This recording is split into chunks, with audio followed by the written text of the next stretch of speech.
outside the video school we were just in, talking to Camden Toy. Hi, how are you? I'm doing well. How are you today? Okay. Good. So, can you tell us a little bit about yourself, where you grew up, how you got into acting? Oh boy. And film? Well, I grew up in southwestern Pennsylvania, a very rural, small rural town outside of Pittsburgh, Pennsylvania, and my father had been an actor. He and Shirley Jones were in the same acting class before I was born.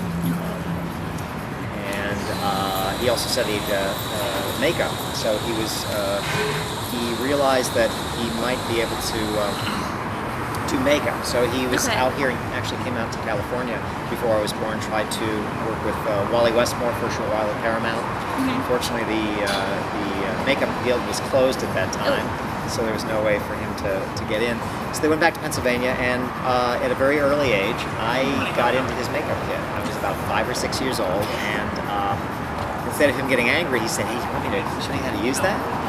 So he and I would sit at my mother's dressing table, and we would actually do makeup, and he would do it on himself, and he'd want me to then do it on myself. Okay. So I'd watch what he was doing, but I would then get to know how to do it on myself. Okay. And that was really my first introduction to character, through transformational makeup. Okay. And then shortly after that, we moved to another even smaller southwestern Pennsylvania town in 3rd grade.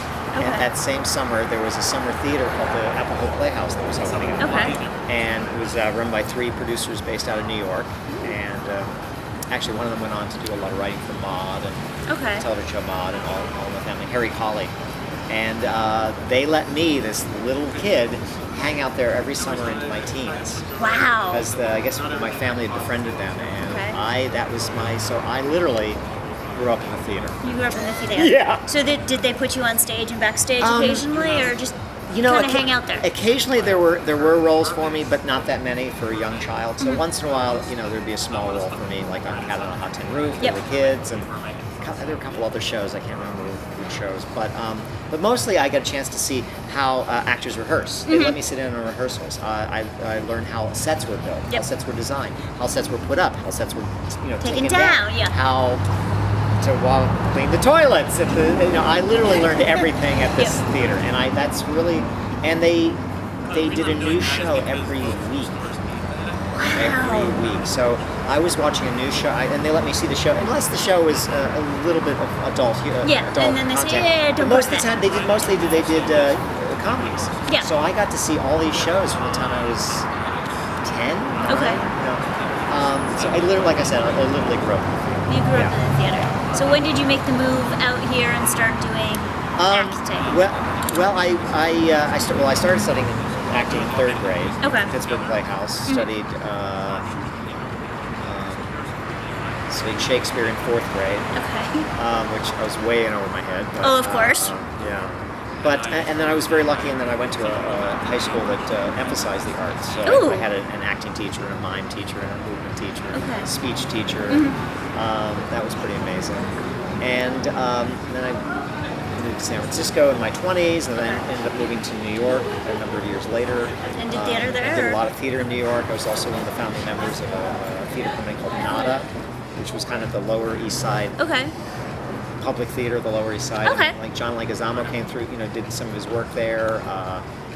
Deb Margolin, who was a multiple Obie Award winner, did some of her work there. Todd Alcott, who wrote the screenplay to Ants, used to work out some of his material there. Oh wow! Yeah, so lots and lots of people. The guy who wrote the screenplay to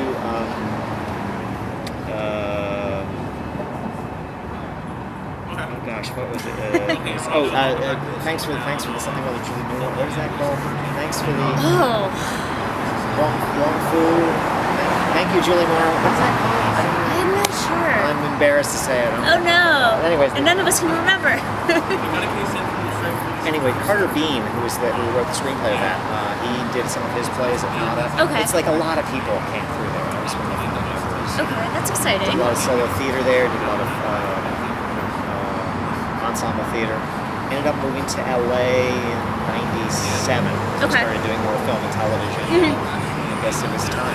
It was just natural transition from theater, which is a lot of potential characters, to characters for films and TV shows. Sure. Okay, it's exciting. So how did that transfer really happen? Because you came out here. How did you find like your first acting gig out here? Oh boy, it's like anything. It's just I was introduced to my first agent from a friend of mine, an actress I'd worked with in New York on a film, and then I started getting sent out. Okay. And then eventually I got another agent. Wow. Yeah, I mean, you go from agent to agent. That's kind of what it works, unfortunately.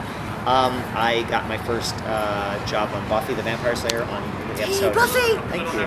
The episode Hush, the silent episode. That came through. They were casting the gentleman. My agent got the call. She submitted me. They wanted to see me. They literally did it so quickly. It was like usually you have a day or two. They were like, she called me. I said, no, they want to see you tonight at 6 o'clock. I'm like, oh no. Tonight?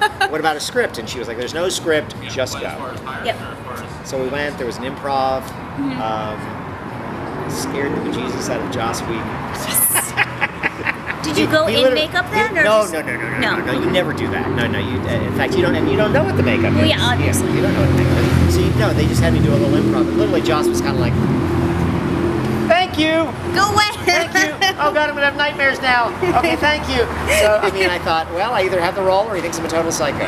Okay. And you ended up getting the role, and then several others. The next day I got the call that I got the role, and then I stayed in touch with casting and the producers, and then I didn't get called in to audition again until season 7. Yep. And I literally got a call from Alani Hammerman, who was one of the casting people on the show at that time, and it was for the character Gnarl. Yep. And they were having trouble casting that role. Really? That's what she said. She said, we haven't talked to him. I go, yeah, it's been a while. She said, well, we're having trouble casting this role. I was like, oh, okay. But originally what they thought it was Gnarl's very small, very Gollum-like. They were thinking maybe small woman even, maybe 4'9". Really? They're thinking really small. Okay. Why? Because it's television? I don't know. Because that's the thing. I mean, you can do different angle shots to make him tiny. I know. But unfortunately for film and television, they always seem to do, no, we need somebody tall. I'm like, it's film. What does it matter? Even in this day and age, they still say. So, anyways, that's what they were going for. But so everybody they kept bringing in, shorter actors and actresses, weren't quite. They weren't quite right, or they weren't understanding the role. I don't know what it was, but they were having trouble casting that role, and they were concerned that I might be too tall. I mean, because she said, "How tall are you?" And I'm like, "I'm not short, but I'm not tall either." You know, kind of average. I'm like 5'9". You know, it's like maybe she was like, "Oh, okay. Well, do you mind coming in and reading?" I was like, "No, I'd be happy to come in and read." So I went in and read, and I got that role. Exciting. Yeah. So it kind of just it just kind of builds from there. So of the several, because you did several roles on Buffy, did you have one you preferred more? I don't know if I'd so much prefer. Or had more fun with, I guess? I certainly had a lot of fun with Gnarl, because Gnarl was literally the Hannibal Lecter of the demon world. Yep. And it was one of those wonderful roles. It was just, Jane Espen had written this amazing script and this amazing role. And it's just every single little layer sort of was so perfectly, put together. Okay. So it was a well thought out character, so it was a lot of fun. Yeah, and it was also, I got a chance to really play with it a lot before I went into the audition. Okay. And before I went in to play it in film. So a lot of different things kept revealing itself to me. And then, of course, they added the makeup, and then the teeth, and then the finger extensions, and all these things just kept... So by the time I walked on set, even the producers were like... Oh, that's terrifying. They're like, oh my God, what have we created, Another monster, of course. Yeah. So that was such a fun role. So did you help them with any of the makeup, or did they just kind of have it all themselves? They had their ideas? No, that's totally done by the makeup artist. At that time, Robert Hall, his company, Almost Human, designed and built Gnarl, the Übervamp, and Prince Eliza Angel. For the gentleman, it was designed and built by Optic Nerves, company Optic Nerve, and then it was my makeup was applied by Douglas Snow. So they were winning makeup artists. But no, I have to say though,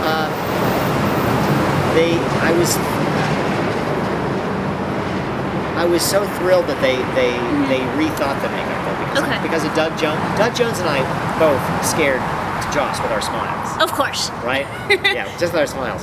And then, Well, that's but what the they original, were supposed to do. but the original concept for the gentleman was this plastered-on smile. I don't know if you remember. There's 6 of us all together. Okay, yeah. The 4 of us have a plastered-on smile. I don't know if you remember that. And It sounds vaguely familiar. yeah. So anyways, so as they were getting, a couple days before the shoot, they were getting, they had to get the producer, Joss, to sign off on the makeup, and they showed us the design, and he went, well, wait a minute. I understand that's our original design, but Camden and Doug scared me with their smiles, with no makeup, and now we're plastering over their smile. No, you gotta Get rid of it. Not get rid of it, but you gotta change it so we actually have Camden, mouth. the actual mouths. And they were like, oh no, but it's only a couple days away. So fortunately, they accommodated us on that, and That's I was good. so thrilled because when I saw that they were going to do the plaster over mouth, I was just like, this feels so wrong. I mean, I scared them with my face, and now you're hiding my face. Yeah, and that doesn't make any sense. Yeah, it didn't make any sense. Yeah. But, I was the actor, so I didn't say anything. I was like, okay. So I was thrilled that Joss, Okay. That's great. asked them to change it for Doug. So, yeah, that was pretty amazing. Great.